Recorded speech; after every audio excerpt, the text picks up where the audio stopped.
नमस्कार दोस्तों, मैं हूँ आपका दोस्त विश्रान और आज मैं आपको बताने वाला हूँ जो कि केवल भारत का ही नहीं बल्कि पूरे विश्व का सबसे बड़ा आध्यात्मिक मेला है। जी हाँ, हम बात कर रहे हैं महाकुंभ मेला 2025 की, जो प्रयागराज में आयोजित हो चुका है। ये मेला हिंदू धर्म की आस्था, संस्कृति और परंपरा का एक अद्भुत संगम है।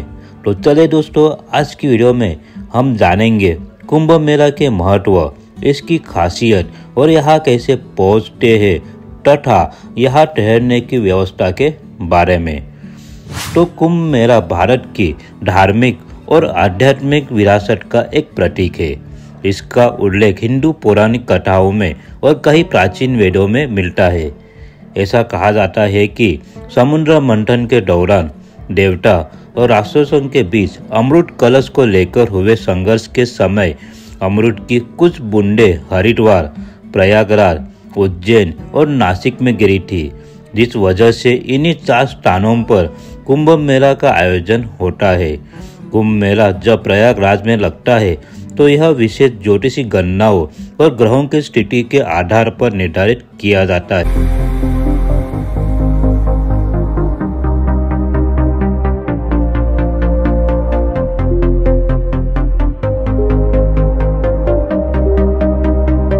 रूप से बृहस्पति ग्रह का कुंभ राशि में प्रवेश और सूर्य का मकर राशि में होना कुंभ मेले के आयोजन के लिए आदर्श स्थिति मानी जाती है। यहाँ स्नान करने से मनुष्य की सारे पाप नष्ट होते हैं और मोक्ष की प्राप्ति होती है। प्रयागराज का संगम वो स्थान है जहाँ गंगा, यमुना और अदृश्य सरस्वती नदी एक जगह पे आकर मिलती है। उसी जगह को भारतीय संस्कृति में सबसे ज्यादा पवित्र स्थान माना गया है। यहाँ सिर्फ 3 नदियों का मिलन ही नहीं बल्कि आस्था, भक्ति और मोक्ष का द्वार है। इस बार के कुंभ मेला में पहले से भी कई अधिक नागा साधु अपनी पूरी शक्ति और आस्था के साथ जुटे हुए हैं। उनके आने से ये मेला और भी आध्यात्मिक रूप से संपन्न हो रहा है।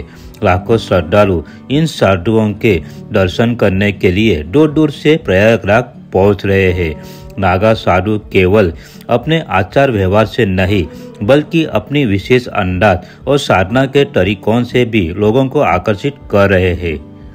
दोस्तों, अभी हम जानेंगे कुंभ मेला 2025 की खासियत और यहाँ के टाइमिंग के बारे में। तो कुंभ मेला 2025 14 जनवरी से शुरू होकर 26 फरवरी तक चलेगा। इस दौरान संगम पर पवित्र स्नान की विशेष तिथियां होगी। मकर संक्रांति, मौनी अमावस्या, वसंत पंचमी और महाशिवरात्रि जैसे पर्व इस कुंभ मेले में मुख्य आकर्षण है। यहाँ का वातावरण पूरी तरह आध्यात्मिक हो गया है।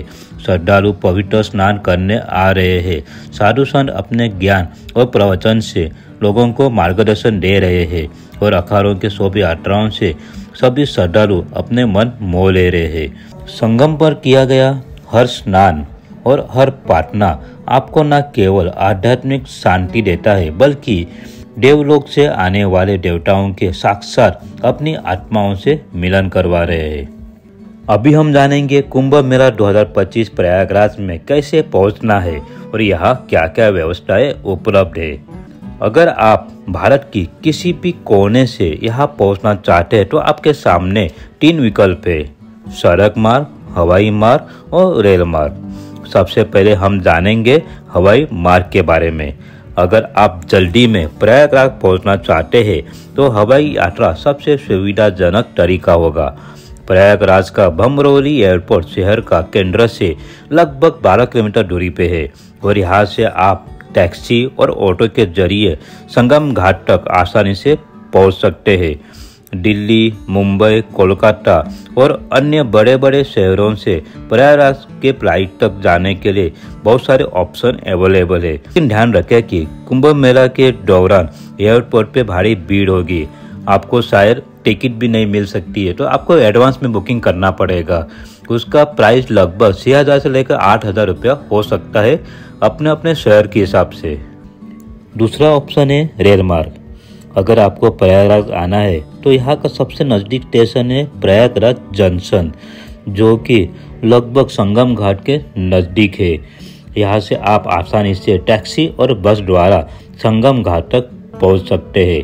प्रयागराज के लिए सभी प्रमुख शहरों से ट्रेनें चलती है ताकि श्रद्धालुओं की संख्या के हिसाब से ज़्यादा सुविधा अवेलेबल हो जाए। अगर आपको मुंबई से प्रयागराज आना है बाय ट्रेन तो थर्ड एसी का प्राइस लगभग 2000, सेकेंड एसी का प्राइस लगभग 2800 या फिर 3000, फर्स्ट एसी का प्राइस लगभग 4000 हो सकता है। अभी हम तीसरे ऑप्शन के बारे में बात करेंगे, वो है सड़क मार्ग। जी हाँ, अगर आप सड़क मार्ग से यात्रा करना चाहते हैं तो ये भी अच्छा विकल्प है। दिल्ली, कानपुर, वाराणसी जैसे प्रमुख शहरों से प्रयागराज के लिए सीधी बसें चलती है। नेशनल हाईवे नंबर 2 और नेशनल हाईवे नंबर 27 से आप आसानी से प्रयागराज पहुंच सकते हैं। ठहरने की व्यवस्था के बारे में। ठहरने की व्यवस्था देखें तो कुंभ मेले के दौरान प्रयागराज में अस्थायी टेंट सिटी बनाई गई है जहां लाखों श्रद्धालु ठहर सके। ये टेंट सस्ती और आरामदायक सुविधा के साथ होते हैं जिससे ज़्यादा से ज़्यादा श्रद्धालु यहाँ पे ठहर सके। इसके अलावा शहर में धर्मशालाएं और आश्रम भी अवेलेबल है। वहीं आप अगर आरामदायक व्यवस्था चाहते हैं तो आप छोटे से छोटे लेकर बड़े से बड़े होटल बुक कर सकते हैं अपने बजट के हिसाब से। मैं कुछ होटल के बारे में आपको एडवाइस करूंगा। सिविल लाइन्स, अलोपी बाग और दारागंज ऐसे बहुत सारे होटल वहाँ पे अवेलेबल है। चलो गाइस, अभी हमने ये तो जान लिया कि यहाँ पे आना कैसा है, कहाँ पे ठहरना है, प्रयागराज के महत्व के बारे में हमने जान लिया। लेकिन अभी यहाँ पे बहुत सारे लाखों में और करोड़ों में श्रद्धालु आ रहे हैं, तो इस भीड़ के बीच हमें अपना ख्याल रखना है। अपने साथ में जो सामान लेकर आ रहे हैं उसका भी जिम्मेदारी रखना है। किसी से झगड़ा नहीं करना है, मन साफ रखना है और मन साफ से यहाँ पे स्नान करना है। सो गाइस, आज के लिए इतना ही। अगर आपको मेरा ये वीडियो अच्छा लगा हो तो वीडियो को लाइक करें, कमेंट करें और आपके दोस्तों के साथ शेयर करें। सो मिलते हैं नेक्स्ट व्लॉग में and thanks for watching. Bye bye.